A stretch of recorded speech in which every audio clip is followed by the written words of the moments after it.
Okay, in the last video, we're about to look at some Nietzsche to see how this actually plays out. But in the last video, we looked at how Nietzsche's idea of relativism is that truth is relative. You could say cultural relativism says that truth is relative to a culture. Individual relativism says truth is relative to individual. Nietzsche says that truth is relative to the perspective we take, and we can't get out of our own perspective. Therefore, all truth is always going to be perspectival. And moreover, that the truth represents certain values. Different people and different things are trying to push our values onto us, just like Plato is trying to push his values of reality, truth, perfectness, over what he does not value, appearance, illusion, and the senses. So in other words, let's look at Cellini's article here. He says, as Nietzsche writes, this is from The Will to Power, truth is therefore not something there that might be found or discovered, but something that must be created, and that gives a name to a process, or rather to a will to overcome that has in itself no end. Introducing truth as a process in infinitum, an active determining, not a becoming conscious of something that is in itself firm and determined. What this means, ultimately what matters, is interpretation. Nietzsche remarks. Let's see if we can get this to go.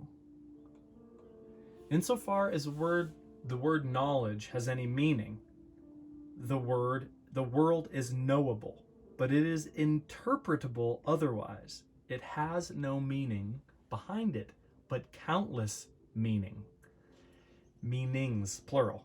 Perspectivism, not sure how to say that. The point is that we are always in the process of actively determining what is important and what is not. What we want when we apprehend the truth, we're not apprehending something that's out there. We are participating and bringing our values to the table. And I think the most interesting answer to all of this in terms of is how he ends this essay. And that's this, that he says, in The Will to Power, Nietzsche recommends an anti-metaphysical view of the world. Yes, but an artistic one. In other words, when he says anti-metaphysical, he is rejecting the idea that the world is one way. And instead, he is saying that the world is, that our interpretation of the world is by nature, or can be by nature, artistic. Okay, let's look at this now. Okay, this is from Philosophical Journey and Interactive Approach by William Lawhead, and this is the idea, and I want you to just get a sense of some of Nietzsche's writing. He says, behind all logic and its seeming sovereignty of movement too, so the fact that it seems like logic is moving on its own, it's actually not. There stand valuations, or more clearly, physiological demands for the preservation of a certain type of life. For example, that the definite should be worth more than the indefinite, and mere appearance worth less than truth. Such estimates might be, in spite of their regulative importance for us, nevertheless foreground estimates. In other sense, truth is going to be valued. There's basically two other points that I want to make here. One is that Nietzsche says that gradually it became clear to me that every great philosophy so far has been, namely the personal confession of its author and a kind of involuntary and unconscious memoir. Also that the moral or immoral intentions in every philosophy constituted the real germ of all life from which the plant had grown. This is really great in the sense that if you want to take this idea seriously, you've got to ask why a philosopher is even philosophizing in the first place. Nietzsche says that basically all philosophers are unconsciously kind of confessing what they value, because that's what their truth is. Moreover, the sense that this is no longer Nietzsche, this is Lawhead saying, Nietzsche, supposing this is also one interpretation, so you might be able to object, well, that's just what you think, Nietzsche, and he would love that. In other words, Nietzsche is willing to admit that his view is only one perspective above many, in the hopes that you will recognize that your view is merely a subjective perspective as well. As his fictional character Zarathustra says, this is my way, where is yours? So basically, in the essay, Cellini, that I posted, he's trying to get us to understand what an artistic truth would be, that we get to create aesthetically what matters to us.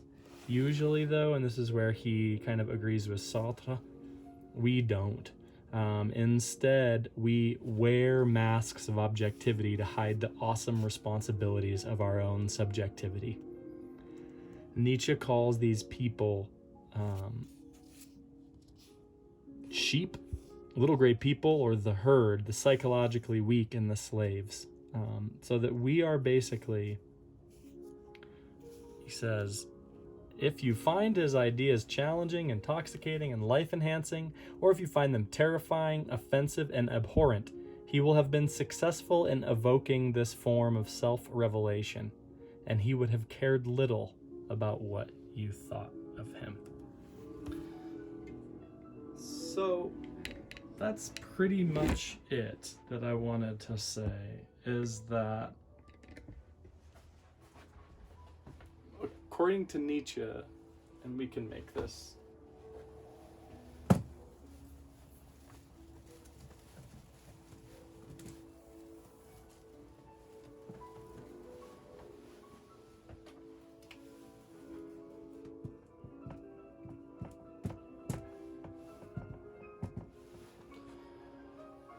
what do we know about a virus? What does the knowledge that we have about that virus, the truth about the virus, reveal about what we value? If Nietzsche's right, and I think it's hard to argue with him in a certain sense, everything that we claim as true expresses a kind of value, and that it's up to us to kind of get our values right so that we can find the right truths for us.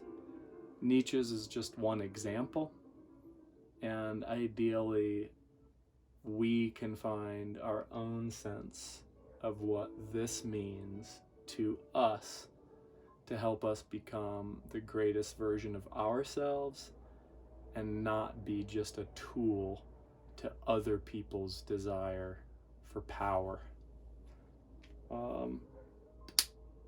One last idea. Nietzsche writes a lot about the will to power.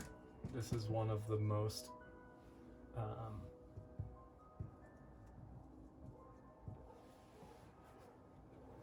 important and misunderstood, potentially dangerous ideas in all of philosophy that we've studied so far.